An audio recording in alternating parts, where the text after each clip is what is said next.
welcome back to my channel. It's me, Michelle Salmon, and you guys are watching Lovely Days. I'm so excited to be making this video again. I definitely did want to go ahead and talk about some really big topics today, at least from my standpoint. And that is anxiety and depression. As you guys know from my brief intro video, I let you guys know that I was in foster care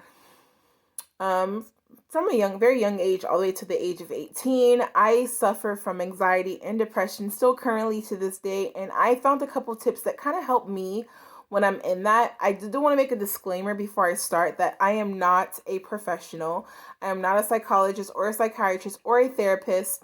I do like to think that I have great listening ears and a very open heart, but these are only things that I've personally use or tips that I use that works for me, and maybe they may work for you. I'm not 100% sure. I don't want to get you false hope, but these are techniques that you can try to use that may help bring you out of that hole that is depression and anxiety. I do want to talk about kind of what anxiety and depression looks like for me. Then you can kind of see what I use to get out of that. I've been suffering from depression and anxiety for as long as I can remember. I think it started as a kid after being molested and raped. I just felt really dirty and dingy. Nobody wanted me, and I kind of wanted to die. And I was not one of those kids who cut themselves for attention. I actually did things that would kill me. Quite frankly, like I said, I really wanted to die. I was going through a lot at 11 years old and 12 years old. People with adults are like, what do you have to stress about, But I mean, hey, I was 11. I didn't have a mom. I didn't have a dad. The people who were supposed to be protecting me and loving me, which were my foster parents, set me up for disaster and let their older son take advantage of a child. So I was going through a lot mentally and emotionally, and I kind of just wanted to die. And then my mom passed away when I was 12, and I kind of went through a psychotic break phase where at that point, I was done with life. I was done with living. I was done with trying to be happy. I was done with forcing myself to be happy. And at that point, I was on so much medication from doctors who really didn't talk to me and really didn't listen to me. They just wanted to fill me up with medication. Maybe that would sedate me. I mean, at one point, they diagnosed me with bipolar. So depression for me kind of looks like, or at least what it feels like to me, is that I'm drowning. I feel like I'm in a room full of people and no one realizes that I'm drowning. But I'm screaming and I'm crying out for help. And I think a lot of it for me is that I kind of grew up that way. I was in a lot of foster homes, or I had friends whose lives were different from mine, and I felt like I couldn't be weak. I couldn't be depressed. I couldn't be sad. I had to put on this brave front that I was okay. I mean, in high school, I was dying. But a lot of my friends didn't know it. I think the only person who kind of really knew a lot about me, but because we also went to middle school together, was Brandy. My friend Brandy. And even so then, I still felt like I was drowning. And anxiety for me feels like I can't breathe. It feels like no matter what I do, I can't catch a break kind of thing. And that's really what it feels like. And I think my anxiety stems from little things that are added on to the point where I break. And when I break, I break. So I have a couple tips that kind of help me out of my depression. And so maybe they'll help you as well. Again, disclaimer, I'm not a psychologist. I'm not a psychiatrist. I am not a therapist. But I have suffered with anxiety. I'm 26 years old for at least 15 years. I've suffered with it for a while. So let's go ahead and talk about number one. I always say number one is to find an anchor. Find something that means the world to you and use it as an anchor to hold you to this world, hold you to your life, hold you to that state of happiness that anchor is. It could be a person, it can be a place, it can be an event in your life, it can be something that you want to do, just something that is going to bring you, or someone that brings you pure love, and happiness. And you know that if you leave this earth, if you leave this life, not only will you miss out on that opportunity, but that person would be devastated. You wouldn't only be killing yourself, but you'll be killing an event, a future activity, or a person that you love. Step 2 is to realize where you are on the spectrum. Are you okay? Are you better than okay? Or are you so-so? Are you going down? And that is the hardest thing that I struggled with for the longest time, was figuring out when I was down, because sometimes I didn't know I was going down until I hit bottom. And that was because I was so used to covering up my emotions and saying, I'm okay, I'm okay. Or, maybe my friend would catch that my face wasn't, I wasn't smiling that day, or my emotions were showing on the surface and someone would point it out and I'll be like, oh no, I'm fine. I'm fine, ha ha ha. Woo, pep it up, get really excited. I'm so okay. And I would do that to myself and I would forget about it in the moment. But my mind, my heart, my body was still going down.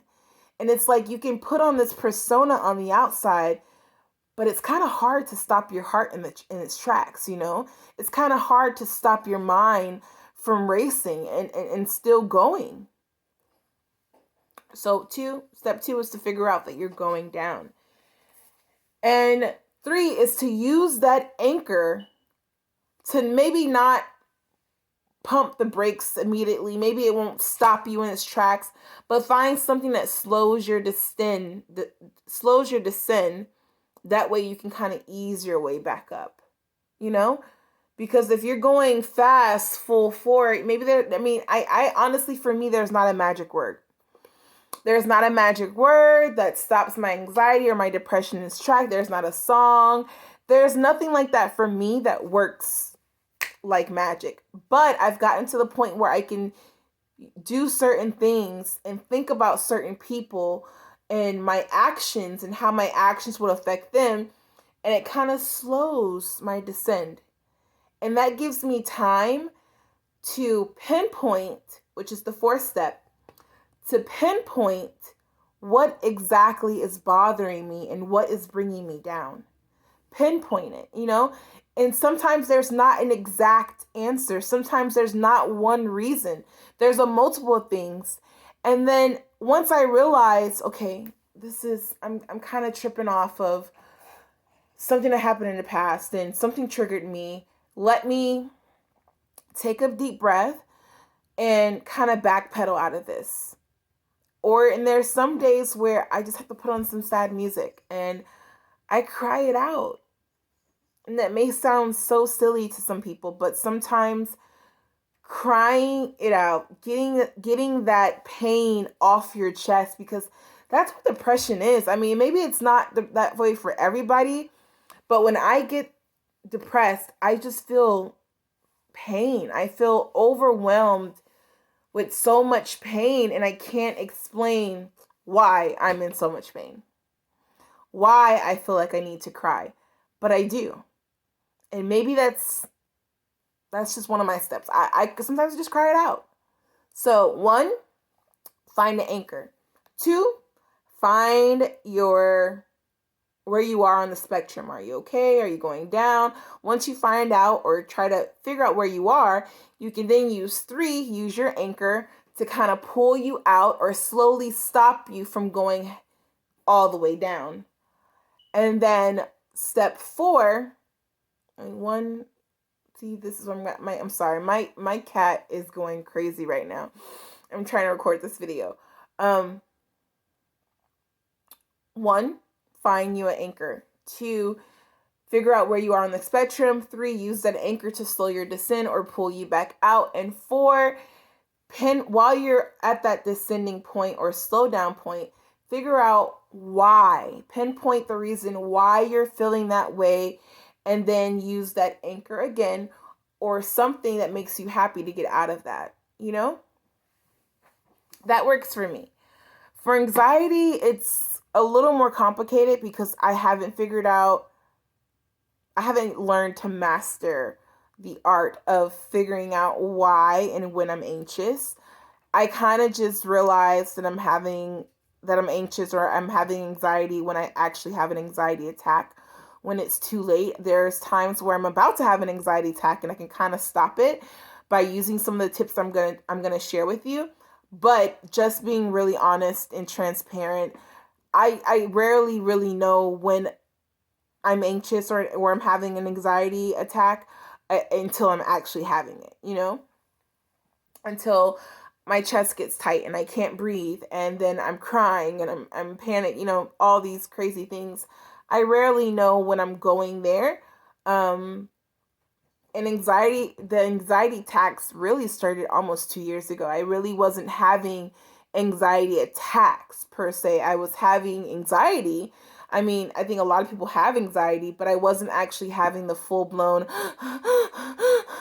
attacks until 2 years ago. So I can't say anything about how to, realize where you are on that spectrum because I haven't figured out myself how to master that.